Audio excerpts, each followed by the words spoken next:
Assalamualaikum warahmatullahi wabarakatuh. Selamat siang, teman-teman. Selamat siang, Pak Nitam. Selamat siang.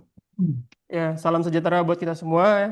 Jadi hari ini kita akan mengadakan podcast mengenai topik yang sangat penting nih, Pak, karena kita semua ini adalah calon generasi muda sebagai ASN. Nah, topik kali ini yang akan kita angkat yaitu membangun kesiapsiagaan bela negara di kalangan ASN.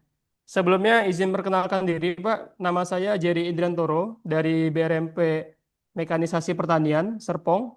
Kemudian saya tidak sendiri, ditemani oleh teman-teman saya. Ada Mas Beni dari Bapeltan Lampung, kemudian ada Mas Taufik dari BRMP Gorontalo, ada Mbak Gabriela dari BBPOPT Ditjen Tanaman Pangan, dan juga ada Mbak Safuna atau Mbak Una dari BRMP Aceh. Kemudian izin Pak untuk Pak Nitam dipersilakan untuk memperkenalkan diri agar kita bisa lebih enjoy gitu dan mengenal Bapak. Ya, terima kasih. Assalamualaikum warahmatullahi wabarakatuh. Waalaikumsalam warahmatullahi wabarakatuh. Ya, selamat siang. Salam sejahtera untuk kita semua. Mungkin saya akan memperkenalkan diri saya sedikit. Nama saya Nitam Kasim. Eh, saya kebetulan sebagai eh, penelaah teknis kebijakan di Balai Penerapan Modernisasi Pertanian Gorontalo. Sebelumnya saya bekerja di Direktorat Pasca Panen Ditjen Tanaman Pangan di Jakarta. Kemudian saya pindah ke Gor- Gorontalo tahun 2015. Ya, mungkin itu perkenalan singkat dari saya. Ya, saya kembalikan kepada moderator. Oke, siap Pak. Berarti sudah cukup lama ya Pak di Iya, saya Kementan ini? tingkat jadi pegawai negeri sipil itu di tahun 2011. Sebelumnya saya sebagai THL TBPP, Tenaga Harian Lepas, Tenaga Bantu Penyuluh Pertanian, dari tahun 2008 sampai 2010. 3 tahun THL TBPP, kemudian menjadi KSN. Ya, kurang lebih seperti Oh, itu. oke, baik Pak. Sangat luar biasa berarti pengalaman dari Bapak ini. Oke, kemudian kita langsung saja ya Pak mulai untuk memulai diskusi ini. Jadi Pak tentang bela negara Pak. Nah, bela negara ini kadang kita suka berpikir kalau bela negara itu tentang eh, perang gitu kan, kemudian militer.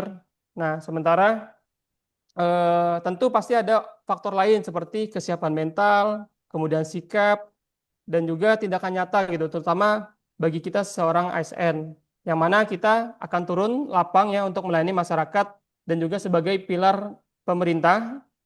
Kemudian kita juga tentu ingin sangat mengetahui gitu tentang kesiapsiagaan bela negara ini seperti apa gitu Pak.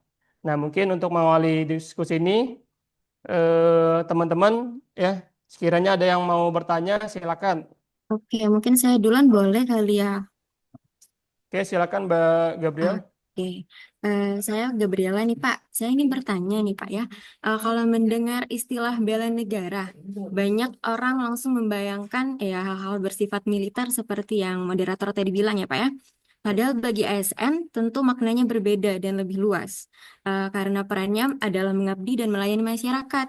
Nah, menurut Bapak, apa sebenarnya makna kesiapsiagaan bela negara bagi ASN? Terima kasih Pak. Iya, terima kasih Mbak Gabriela ya. Yang pertama, eh, saya bersyukur di hadapan saya ada pemuda-pemuda ya. Tentu teman-teman ini ketika masuk sebagai ASN, CASN tentu persyaratannya kan di bawah 35 ya. Jadi mungkin di sini ada yang masih 20-an. Nah, tentunya teman-teman termasuk generasi apa ya? Kalau saya kan milenial, mungkin di bawah milenial dan teman-teman ini merupakan harapan bangsa di masa depan gitu. Apalagi teman-teman semua ini kan di Kementerian Pertanian ya. Kementerian Pertanian itu salah satunya yang diurus itu ialah tentang pangan. Nah, para pakar para pakar perang itu mengatakan, meramalkan bahwa di masa depan perang itu ialah perebutan pangan gitu. Jadi sudah sangat pas teman-teman di sini di Kementerian Pertanian, kita semua berada di Kementerian Pertanian ini, kita yang mengurusi pangan, ya, tentu sikap bela negara itu, sebagaimana yang disampaikan tadi, kan tentu tidak identik dengan militer. Ya, apalagi di zaman hari ini, walaupun kita melihat di dunia lain sekarang itu kembali eh, ada di beberapa tempat terjadi perang, ya, perang militer. Tapi kemudian yang perlu kita tanamkan di dalam hati kita, yang pertama itu ialah eh, jiwa bela negara itu. Jiwa bela negara tentu kan berhubungan dengan cinta tanah air, ya, mencintai negeri ini, ikhlas mengabdi untuk negeri ini, apalagi kita sebagai aparatur sipil negara, sebagai pelayan negara, ya. Nah, tentu ketika kita memilih menjadi ASN, teman-teman semua memilih menjadi ASN itu kan sudah sadar dengan konsekuensi bahwa di ASN ini kita tidak mencari kekayaan di sini, ya. Karena kita tahu bersama bahwa eh, gaji ASN itu eh, alhamdulillah cukup, ya, mencukupi untuk kebutuhan kita dan keluarga, tetapi tidak bisa membuat kita kaya raya hidup bermewah-mewahan gitu. Nah, kan kita sadar dengan pilihan kita, itulah eh, sebagai bukti awal bahwa kita semua memilih menjadi aparatur sipil negara ini karena kita merasa mencintai negeri ini, sehingga harus kita tanamkan di dalam hati kita bagaimana menjadi pegawai negeri sipil itu. Yang pertama mindsetnya ialah sebagai pelayan masyarakat, ya, melayani masyarakat bukan dilayani. Kalau misalnya sikap itu yang ada di dalam jiwa kita, sikap melayani, nah, insya Allah kita akan menjadi ASN yang ini, yang baik, yang karirnya mudah-mudahan akan naik terus gitu. Mungkin itu pertama.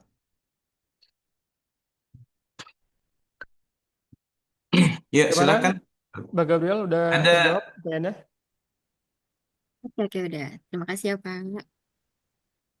Oke, luar biasa Oke, untuk saya kembalikan penjelasannya. ke moderator. Oke, terima kasih. Selanjutnya, eh, yang kedua, ada yang mau bertanya? Ya, izin ya Bapak, saya Beni dari Babakan ingin bertanya.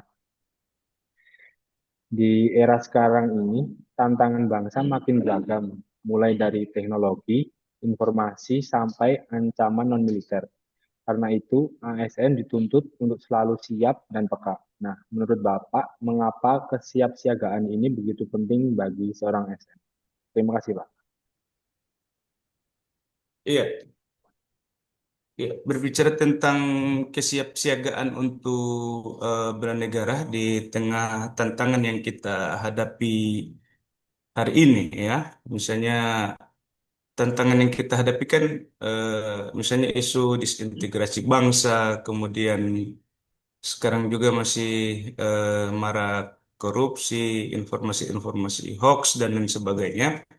Nah, harapannya teman-teman sebagai CASN yang nantinya akan menjadi ASN, itu dengan kesiapsiagaan kita mempersiapkan diri kita menghadapi semua tantangan ini, ya, tentunya dengan meningkatkan literasi, ya, meningkatkan literasi, banyak belajar, dan jangan terpancing dengan isu-isu hoax, karena eh, selama ini kita banyak di apa di media sosial itu kita disuguhkan dengan informasi-informasi yang hoax, ya.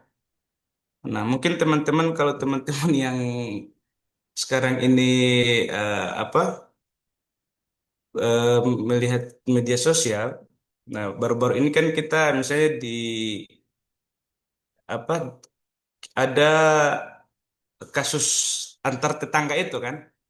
Nah, tadinya kita berpihak kepada salah satunya. Nah, kemudian ketika kemudian eh, yang tadinya dibenci oleh masyarakat itu dibawa ke podcast, nah jadi ini sikap masyarakat itu jadi terbalik, jadi bersimpati kepada yang tadinya ini diberi. Ini kan bahaya, bahaya media sosial sekarang itu kan seperti itu, kita digiring. Nah, harapannya teman-teman kita sebagai ASN, sebagai CASN, sebagai pelayan masyarakat, sedapat mungkin eh, kita harus menyaring dulu informasi. Jadi jangan cepat menyebarkan dan tidak perlu ikut-ikutan menyebarkan informasi-informasi seperti itu. Kalau itu bukan misalnya perintah, perintah daripada misalnya tugas jabatan kita. Misalkan sekarang ini kan Kementerian Pertanian biasanya eh, menghimbau kepada seluruh karyawannya ASN untuk menyebarluaskan berita-berita tentang misalnya prestasi Menteri Pertanian atau mengkonter berita-berita buruk tentang Kementerian Pertanian. Nah, kalau misalnya itu adalah perintah daripada di kantor kita, tugas jabatan kita, tidak apa-apa kita laksanakan. Tetapi terhadap hal-hal yang di luar tugas jabatan, sedapat mungkin kita cukup tahu saja, cukup tahu, tapi tidak ikut berkomentar, tidak ikut menyebarluaskan. Nah, khawatirnya nanti komentar kita atau ikut menyebarluaskan itu bisa berdampak kepada masyarakat. Nah, tentu kan teman-teman pernah kemarin itu kan ada salah satu karyawan yang bekerja di kantor ASEAN ya. Eh, Beliau terindikasi ikut menyebarkan berita hoax yang demo kemarin itu. Akhirnya kan dikeluarkan dari kantornya, dari ASN, dari pekerjaannya. Nah, harapannya teman-teman yang pertama itu tingkatkan literasi. Tidak apa-apa kita ketahui informasi-informasi karena itu kan tidak bisa tidak bisa kita ini ya, karena sudah berhadapan langsung di hadapan kita di era digital hari ini, kita mau di dalam kamar pun kita pasti eh, akan disuguhi dengan berbagai macam informasi. Nah, tugas kita ialah itu tetap memfilter segala macam informasi itu. Saya kira demikian dan teman-teman ini kan mungkin berbeda dengan generasi saya. Kalau generasi saya itu kan kita masih dapat pelajaran misalnya bela negara, PBB dan lain sebagainya, pendidikan Pancasila dan moral, pendidikan moral Pancasila dan lain sebagainya. Mungkin di era teman-teman mungkin itu dihilangkan dan lain sebagainya, sehingga eh, jiwa bela negara ini perlu untuk ya teman-teman pelajari kembali gitu ya. Saya kira seperti itu. Iya Bapak, terima kasih jawabannya. Saya kembalikan lagi ke moderator. Oke, terima kasih. Ya, selanjutnya mungkin ini pertanyaan terakhir ya Pak. Gimana untuk pertanyaan yang ketiga? Ada yang mau menyampaikan? Baik, saya Taufik Pak, izin bertanya. Jadi kan tadi sudah dijelaskan tentang kesiapan bela negara dan lain sebagainya. Nah, menurut Panitam, gimana, apa pesan yang ingin Bapak sampaikan kepada eh, ASN yang baru memulai langkahnya di dunia ASN ini? Apa pesan-pesan yang ingin Bapak sampaikan seperti itu? Iya, yang pertama tentu niatkan di dalam diri kalian bahwa pilihan menjadi ASN itu ialah pilihan untuk berbakti kepada bangsa dan negara, ya. Bukan hanya untuk mencari prestise bahwa eh, menjadi PNS itu berarti kita memiliki kedudukan yang lebih tinggi di masyarakat, ya. Karena di beberapa daerah kan seperti itu. Nah, Itu boleh, tapi tetap yang utama itu ialah pengabdian, ya. Pengabdian untuk bangsa dan negara. Kalau misalnya niatnya sudah pengabdian, sudah kita ikhlas untuk bangsa dan negara, sehingga di dalam pekerjaan itu orientasinya bukan orientasi misalnya uang dan sebagainya. Jadi ada momen-momen tertentu, ya, momen-momen tertentu kita melakukan sesuatu itu tidak dibayar gitu. Walaupun biasa di Kementerian Pertanian itu ada istilah begini. Di Kementerian Pertanian ini tidak general ya, cuman ada salah satu yang saya dengar teman berkata bahwa salah satu kelebihan bekerja di Kementerian Pertanian itu ialah eh, kita itu digaji itu untuk duduk saja. Duduk saja itu kita sudah digaji. Nah, kemudian kalau kita keluar, nah itu ada pendapatan sendiri melalui perjalanan dinas dan ketika kita bekerja itu ada namanya token, tunjangan kinerja. Nah, ini kondisi umum di Kementerian Pertanian. Tapi kemudian di beberapa tempat, misalnya di Pemda, di beberapa Pemda, mereka sudah bekerja keras, ada guru-guru dan lain sebagainya, tapi yang mereka dapatkan hanya gaji doang sama tunjangan kinerja daerah yang hanya sedikit. Nah, kalau misalnya orientasi kita orientasi uang, atau misalnya kita di Kementerian Pertanian dengan tukin yang misalnya baru 80% hari ini.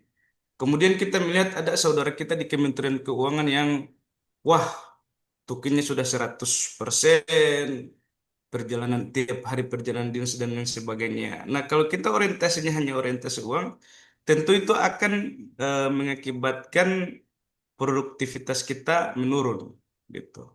Nah, tapi kalau ini diniatkan dengan pengabdian, mau digaji, mau diberikan tukin 80%, 90%, 100%, kita tetap melakukan pengabdian yang terbaik gitu. Jadi bukan bukan karena tukinnya sekian. Apalagi kita memilih menjadi pegawai negeri sipil. Kita tidak sedang di swasta. Kalau di swasta kan begini. Di swasta biasa orang kalau masuk swasta itu kan sama yang bagian apa itu eh yang bagian merekrut itu kan ditanyakan mau gaji 100%, 75% atau 50%. Kalau 100% sudah tidak ada waktu dengan keluarga siang sampai malam. Kalau yang misalnya yang 50% masih ada waktu sedikit-sedikit. Kalau yang paling di bawah itu santai. Kan biasa ditanyakan begitu. Tapi kalau di PNS kan tidak. Ketika kita ditanya, masuk ke pegawai negeri sipil kan tidak ada pertanyaan begitu. Tapi kita diminta eh, apa pengabdian kita untuk bangsa dan negara. Dan kita tidak perlu melihat atasan kita ya atau orang-orang di sekitar. Niatnya untuk bangsa dan negara. Kalau niatnya untuk bangsa dan negara, untuk mengabdi bagi negeri, melayani masyarakat, ya, insya Allah kita aman ya. Kita aman, tidak ada gesekan dengan pimpinan dan lain sebagainya. Mungkin seperti itu. Gimana Mas Taufik, terjawab? Ya, cukup cukup terjawab. Dikembalikan kepada moderator. Oke, terima kasih ya untuk teman-teman sudah bertanya.